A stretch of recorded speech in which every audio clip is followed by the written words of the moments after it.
अच्छे लोगों की रूह को मकाम इल्लियीन में अल्लाह रख देता है और गुनहगार और कुफार की रूह को अल्लाह मकाम सिज्जीन में रख देता है। तो रूह तो अल्लाह के पास है, अल्लाह के कब्जे में, दोबारा तुम्हें अल्लाह पैदा कर देगा। हमें दफन किया जाता है। दफन करने के बाद एक वजह तो यह हदीस शरीफ में है कि मरने के बाद भी रूह का ताल्लुक जिस्म से ना मुकम्मल रहता है ना मुकम्मल खत्म होता है।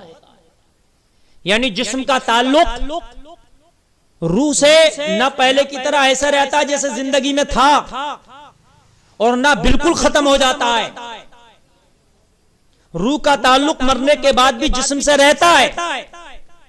जैसे मिसाल के तौर पर हदीस शरीफ में है कि अगर कोई तकलीफ होती है, मैयत को ले जाने में तेजी करते हैं, झटके लगते हैं, तो उसकी भी तकलीफ महसूस होती है। अगर मक्खी भी बैठ जाए तो उसका भी वजन महसूस होता है।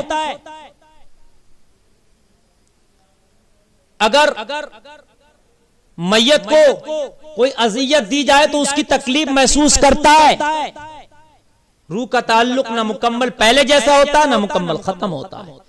तो अगर एक मक्खी बैठ जाए, अगर जोर से हिलाया जाए तब उसे तकलीफ होती है, तो फिर उसको जलाया जाएगा तो कितनी तकलीफ होगी।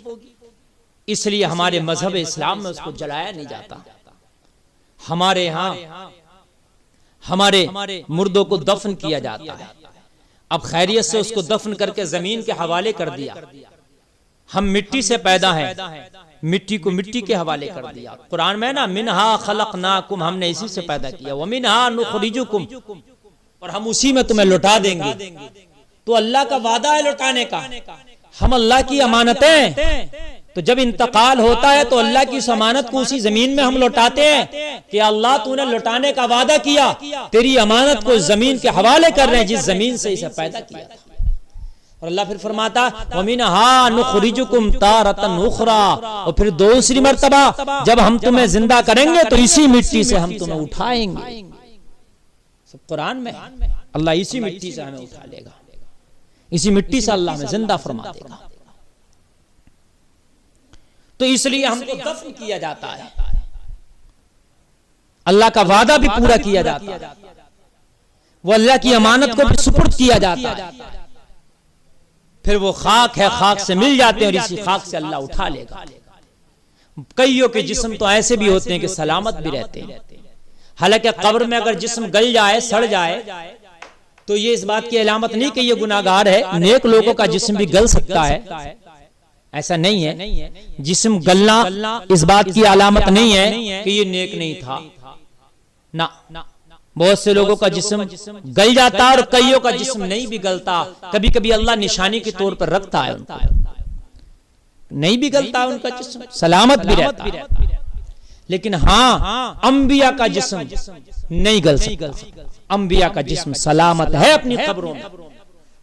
नबी ने फरमाया, हदीस शरीफ है, मिशकात शरीफ की हदीस, इन्नल्लाह हर्रमा अलल अर्दी अन ताकुला अजसादल अंबिया'i फनबियुल्लाहि हय्युन युरज़क़। मेरे नबी इरशाद फरमाते हैं कि अल्लाह ने जमीन पर हराम फरमा दिया है कि वो अंबिया इकराम के जिस्मों को खाए। तो अल्लाह के नबी जिंदा हैं अपनी अपनी कब्रों में, और ऐसे जिंदा हैं कि वो रिस्क दिए जाते हैं। यानी अपनी कब्रों में जिंदा भी हैं और अल्लाह की जानिब से रिस्क भी पाते हैं। आम लोगों के जिस्म गल सकते हैं, सड़ सकते हैं, नेकों के भी, गुनाहगारों के भी, लेकिन अंबिया के जिस्म ऐसे ही अपनी कब्रों में मौजूद हैं जैसा उनको कब्र के हवाले किया गया था। ये नबी की हदीस से साबित है। तो ये आइडिया हमें कहां से आया दफन करने का, मैं आपको बताऊं। दुनिया में सबसे पहले दफन कौन हुआ? दुनिया में सबसे पहली कब्र किसकी बनी? दुनिया में सबसे पहले किसको सुपुर्द खाक किया गया? दुनिया में सबसे पहले दफीना किसका हुआ? तो मैं आपको बताऊं, हजरत आदम के दो बेटे हाबील और काबिल। हाबील का मर्डर कर दिया काबिल ने, आपको पता हो, मर्डर कर दिया अपने सगे भाई का। काबिल ने मर्डर कर दिया हाबील का, और मर्डर करने के बाद अब ये दुनिया का पहला मर्डर था, दुनिया का पहला कत्ल था, ये पहली मैयत थी दुनिया की, पहला दफीना था। कैसे करना था, क्या करे, कश्मकश में पड़ा, क्या करूं, हैरत में पड़ा, क्या करूं। मैंने मार तो दिया भाई को, मैंने कत्ल कर तो दिया भाई को, लेकिन आखिरकार अब इसकी लाशें का क्या करूं। हैरत में था। अल्लाह ने रहनुमाई फरमाई, अल्लाह ने दो फरिश्तों को उसकी तरफ भेजा। काबिल की तरफ दो फरिश्ते आए, एक कौवे की शक्ल में, जो एक कौवा परिंदा है ना उसकी शक्ल में आए। आने के बाद दोनों ने झगड़ा किया और दोनों परिंदे एक दूसरे पर झपटे।